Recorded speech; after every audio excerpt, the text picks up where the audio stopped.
لە 3 ئابی ساڵی 2014 تیرۆریستانی داعش پەلاماری شەنگالیاندا و بە شێوەیەکی دڕندانە زیاتر لە 400 کەسیان گول لە باران کرد و 6470 کەسیشیان ڕفاند کە 3548 کەسیان ئافرەت و 2869 کەسیشیان پیاو بوون. هەروەها زۆربەی هەرە زۆری خەڵکی شەنگال ئاوارە بوون و ڕویان لە چیای شەنگال کرد و سەدان کەسیش بوونە قوربانی.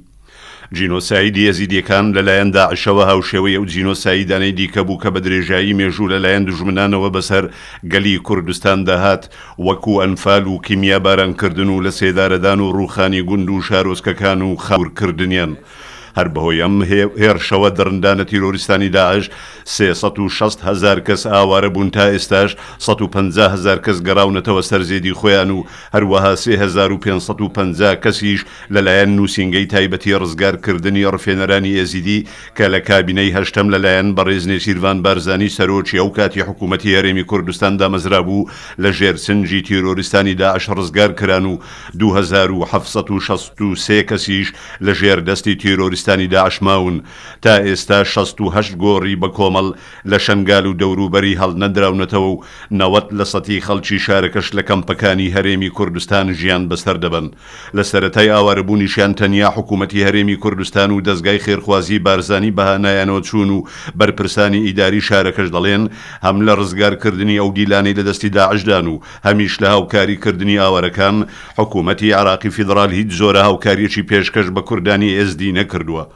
بەرەبەیانی ڕۆژی 30 ئەیلولی 2004 و بەمەبەستی نەهێشتنی مەترسیەکانی تیرۆریستانی داعش لە سنوورەکانی نێوان هەرێمی کوردستان و کوردستانی سووریا بە سەرپەرشتی ڕاستەوخۆی سەرۆک بارزانی و بە بەشداری 5,000 پێشمەرگە ئۆپراسیۆنی ڕزگارکردنی ڕەبیعە دەستی پێکرد و لەو ئۆپراسیۆنەدا بە خوێنی ژمارەیەک پێشمەرگە توانرا تیرۆریستان تێک بشێندرێن و سەدان لاشەیان کەوتە دەستی هێزی پێشمەرگە و بەوە شەڕی گەیشتن بە چیای شنگال ئاسان بوو. ڕێی نێوان هەرێمی کوردستان و سووریاش لە هاتن و چوونی تیرۆریستانی داعش داخرا. هەروەها لە 25 تشرینی یەکەمی 2014 بە سەرپەرشتی ڕاستەوخۆی سەرۆک بارزانی و دوای دانانی پلانێکی سەربازی تۆکمە هێزەکانی پێشمەرگە ئۆپراسیۆنی ڕزگارکردنی زومار و حەوزی زومار و گوندەکانی دەوروبەری دەستی پێکرد و لە ماوەیەکی کەمدا تواندرا ئەو ناوچانش لە تیرۆریستان پاک بکەنەوە و بەوەش وورەی چەکدارانی داعش تێک شێندرا و تووشی زیانێکی زۆر هاتن. دوایەوەی ڕۆژی هەفتەی کانونی یەکەمی 2004 کە هاوکات بوو لەگەڵ ڕۆژی ئاڵای کوردستان بە فەرمانی سەرۆک بارزانی ئۆپراسیۆنی پێشمەرگە لە هەردوو قۆڵی ڕەبیعە و ناحیەی سنوونێ و زومار دەستی پێکرد و پێشمەرگە توانی پێشڕەوی بکات و گەیشتە سێریانی حەردان کە ناوجەرگەی تیرۆریستانی داعش بوو. ناوچەکە لە تیرۆریستان بە تەواوی پاککرایەوە و بەوە شەڕی گەیشتن بە پێشمەرگەکانی شنگال کە لەسەر چیای سەربەرزی شنگال بوون و ماوەی 4 مانگ بوو بەرگریان لە چیاکە و ئەو ئاوارانی کە لە چیاکە بوون دەکرد کرایەوە. ڕزگارکردنی دەڤەری شنگال دەستی پێکرد لە ڕۆژی 12 تشرینی دووەمی ساڵی 2015 بەمەبەستی ڕزگارکردنی شنگال و گوند و کۆمەڵگەکانی دەوروبەری لە تیرۆریستانی داعش بە سەرپەرشتی سەرۆک بارزانی و بە بەشداری 7500 پێشمەرگە لە سێلایەوە ئۆپراسیۆنی ڕزگارکردنی شنگال بە هاوکاری هاوپەیمانان ئەنجامدرا. هێزەکانی پێشمەرگە بەورەیەکی بەرزەوە پێشەڕەویان کرد و توانیان شنگال ڕزگار بکەن و زیاتر لە 100 تیرۆریست کوژران و زیاتر لە 150 دیکەش بریندار بوون. ڕۆژی 13 تشرینی دووەمی 2015 دوای ئۆپراسیۆنێکی دوو ڕۆژی هێزەکانی پێشمەرگەی کوردستان بە سەرپەرشتی ڕاستەوخۆی سەرۆک بارزانی کە بەردەوام لەگەڵ پێشمەرگە لەبەرەکانی پێشەوەی جەنگدا بوو شنگال ڕزگار کرا و سەرۆک بارزانی لە کۆنگرەیەکی ڕۆژنامەوانیدا لەسەر لووتکەی چیای شنگال مژدەی ڕزگارکردنەوەی شارەکەی ڕاگەیاند.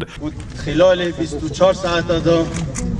دوڕێکت سەرەکی بەگرن بۆ ڕزگارکردنە بۆن قەهرەمانان سەری جیان شنگالێ یەک ڕێکا ڕەبیعە شنگار یەک ڕێکا زمار شنگار. ئەڤەت هەمە پێوەرە داستانێکە مێژوویی بوو و هاتیە تومارکردن و ئەڤ ڕۆژ ئەلحەمدوللیلا تەمامی هەمە مەنتیقایەت هاتیە پاکسازیکردن و باژێر شنگال خۆش ضمن برنامه مدان نبیه اما بشکی زور لە شار باژێر شنگالشی هاتیە کنترۆل کردن. دوای پەلاماری تیرۆریستانی داعش هێزی پێشمەرگەی کوردستان بەسەرپەرشتی سەرۆک بارزانی بە نەخشە و پلانی تۆکمە و پتەوەوە دەستی بە ئازادکردنی ناوچەکان کرد و هێرشی بۆ سەر تیرۆریستان دەست پێ کرد و یەکەم هێزی جیهان بوو کە ئەفسانەی داعشی تێکشکاند و تواندرا تەواوی ناوچە کوردستانیەکان و لە سەروشیانەوە شەنگال ڕزگار بکرێ. دوای داگیرکردنی شەنگال لەلایەن تیرۆریستانی داعشەوە سەرۆک بارزانی بەڵێنی بە ئێزیدیەکان و هەموو خەڵکی کوردستاندا کە شاری شەنگال ڕزگار دەکاتەوە و تۆڵەی خوێنی گەشی شەهیدانی ئێزدی لە تیرۆریستان دەکرێتەوە.